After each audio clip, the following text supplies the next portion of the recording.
நீங்க கேட்ட எக்யூப்மெண்ட்ஸ் எல்லாமே அவங்க அரேஞ்ச் பண்ணி கொடுத்தாங்களா சார் ப்ரொடக்ஷன் சைட்ல இருந்து? எல்லாம் கொடுத்தாங்க மேடம். இருந்தாலும் கொஞ்சம் சிலது இல்லை. ஏன்னா நான் கேட்டது இப்போ டைரக்டர் கேட்கறது நம்மளுக்கு அதை கரெக்டாக தத்ரூபமா கொடுக்கணும்னா எனக்கு அந்த சைடில் நான் கேட்குற எக்யூப்மெண்ட் வரணும். சில இடத்துல இல்லை, இருந்தாலும் அது நான் வந்து அதுக்காக கொஞ்சம் சவாலாக எடுத்து ஒர்க் பண்ணதுனால தான் நான் அந்த கொண்டு வந்திருக்கேன். சிலது கிடைக்கல தான். கிடைக்காதனால அந்த அதுக்கு ஆல்டர்னேட்டா என்ன சார் பண்ணீங்க? எப்படி எல்லாம் அது காம்ப்ரமைஸ் பண்ணி மேனுவலா என்ன பண்ண முடியுமோ அதை நான் பண்ணேன். ஓகே. மேனுவலாவே மேன் பவரா நம்ம கேமராமேனா என்ன பண்ண முடியும்ன்றதை நான் பண்ணேன்.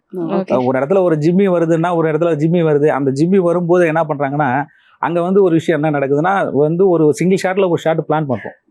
கிட்டத்தட்ட அது வந்து ஒரு 3 நிமிஷம் 4 நிமிஷம் கண்டினியூவா போற ஷாட். அந்த ஷாட்டுக்கு வந்து என்னன்னா, அந்த ஒரு கேரக்டர் ஒரு ஜன்னல்கிட்ட படுத்துட்டு இருக்கும். அங்க ஒரு அவனோட ஜட்டி இருக்கும். அதை வந்து ஒரு குரங்கு எடுத்துட்டு போகும். அதை எடுத்துட்டு போச்சுன்னா இவன் ஏஞ்சி அந்த ஜன்னல்ல இருந்து அந்த குரங்கு பார்த்து கத்துவான், ஏய் மங்கி அது என்னோட ஜட்டின்னு சொல்லிட்டு இவன் வெளியில உடையாடுவான். உடையாந்து அந்த பாயிண்ட் ஆஃப் போயிட்ல அப்ப நம்மளோட ஜிம்மி மேல போய் பாயிண்ட் ஆஃப் வியூல நம்ம வந்து அந்த பையனை காட்டுவோம். அடுத்த ஷாட்ல அங்க வந்து ஒயர்லெஸ்ல அவரோட ரேஞ்சர் ஆஃபீஸ் கூப்பிடுவாரு மதியன்னு.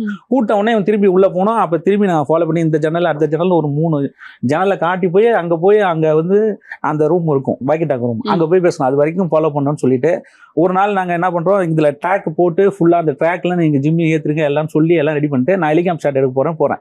ஹாஃப் டே போய் உள்ள காட்டுக்குள்ள ஹெலிகாப்டர் ஷாட் எடுத்துட்டு வரும்போது அவங்க என்ன சொல்றாங்க, அப்ப சொல்ல சார் ஃபோக்கஸ் மோட்டர் இல்ல. ஐயோ, ஃபோக்கஸ் மோட்டர் இல்லைன்னா ஜிம்மியை வச்சு எப்படி ஒர்க் பண்ண முடியும்? நான் அதுதான் காலையில உங்கள்ட்ட சொல்லிட்டு போகல, சொல்லலாம்ல, நீங்க இப்படி பண்றீங்களே அப்படின்னா இல்ல சார் அப்படின்றாங்க.